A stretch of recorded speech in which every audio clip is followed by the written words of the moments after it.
Today, you're connected more than ever. Your friends, your family, your life. Having a partner that understands banking is what you do on your time, anywhere you like. It's about being connected. Renaissance Bank, understanding you.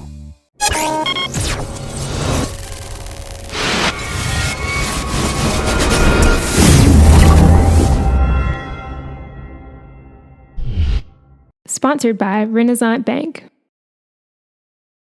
Good morning and welcome to Newsbreak. I'm Derek Russell and this is Monday, November 28th. Thanks for joining us. At the top of today's show, let's take a look at the weather brought to you by Weather Underground. We're looking at wet weather today and a chance for more rain later in the week. Temperatures also are expected to drop later this week. Today calls for rain with a high of 72 and a low of 49. Tuesday, partly cloudy skies, high of 74, low of 51 with a 20% chance of rain. Wednesday, chance of rain of 40%, high of 62 and a low of 35. And Thursday, clear skies, high of 56 and a low of 32.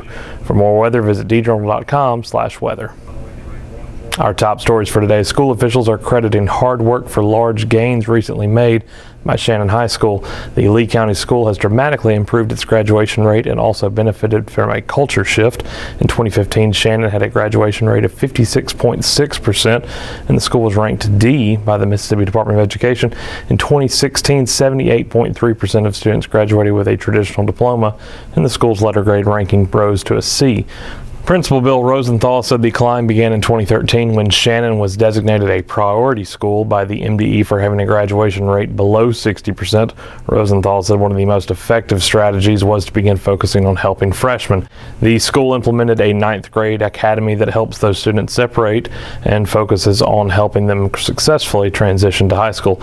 Teachers and administrators also amped up efforts to ensure students earn enough credits as freshmen. Rosenthal said the school also emphasized the importance of state tests and added dual enrollment classes to help students stay on track for graduation. Superintendent Jimmy Weeks said the school district has invested in training to help Shannon teachers increase the rigor and quality of their teaching. Since then, discipline issues have also decreased. Don't forget to vote on Tuesday when North Mississippi will select a justice for the state Supreme Court. The runoff race pits Robert Bobby Chamberlain against John Brady. 4 men initially competed for a seat on the high court, but none captured more than 50% of the vote during the November 8th election. Chamberlain is a sitting circuit court judge. The Hernando resident has served 12 years as a judge for the 17th Circuit Court District of Mississippi. Brady is an attorney with experience in corporate and individual defense. The Columbus resident is with the firm Mitchell McNutt and Sams.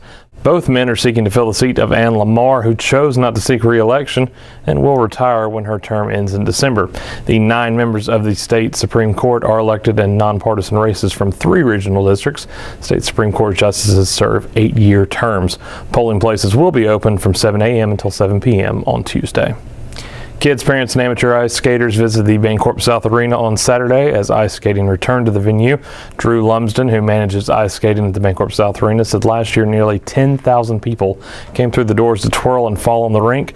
He said it takes about a week to get the ice built up to the right thickness and to finish the rest of the preparations. Lumsden said people come from as far away as Tennessee to visit the ice skating rink in Tupelo. Among those skating on Saturday was Tristan Buchanan. He said it took a while to learn how to skate because you fall a lot. The ice skating rink will be open most weekends until January from 1 p.m. until 5:30 p.m. It costs $10 to rent skates, and parents and grandparents can watch for free. In sports, Mississippi State quarterback Nick Fitzgerald ran for a school record 258 yards and accounted for 5 touchdowns as the Bulldogs blitzed Ole Miss to win the annual Egg Bowl by a score of 55-20. MSU won on the road and snapped a 2-game losing streak in the series. MSU led 27-20 at halftime and held the Rebels scoreless in the second half. They sealed the win when Cedric Giles returned an interception 74 yards for a touchdown late in the fourth quarter. Mississippi State finishes the regular season with 5 wins and 7 losses, including a 3-5 record in the SEC. The Bulldogs are likely to reach a bowl game due to their academic performance. Ole Miss needed to win Saturday's game to qualify for a bowl themselves. They end the year with 5 wins and 7 losses. They were 2-6 in the SEC. Meanwhile, 3 Northeast Mississippi high schools will play for state football championships this weekend. Calhoun City, Lafayette, and West Point each won North Half championships on Friday night and will compete for the state title at Mississippi State. Calhoun City defeated Baldwin 47-20 in Class 2A. Lafayette beat Pontotoc 21-14 in Class 4A. And West Point knocked off Lake Cormorant 40-7 in Class 5A. In Class 1A, Smithville saw its season end with a 44-7 loss to Hollandale Simmons. That does it for Newsbreak on this Monday. Don't forget that this show is just one of the many online offerings courtesy of the Daily Journal that gets you news off the page and on the go. We also have the Memo podcast hosted by myself and Brad Locke, which delves deeper into the local news of Northeast Mississippi with analysis and commentary each Monday, Wednesday, and Thursday. You can find that online at memo.djournal.com or wherever podcasts can be downloaded.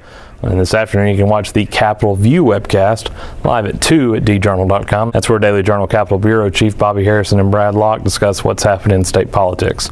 Each story discussed today on Newsbreak can be found in your Daily Journal or online at djournal.com, where you can find a new episode of Newsbreak each weekday at 7 a.m. Thanks for joining us. I'm Derek Russell.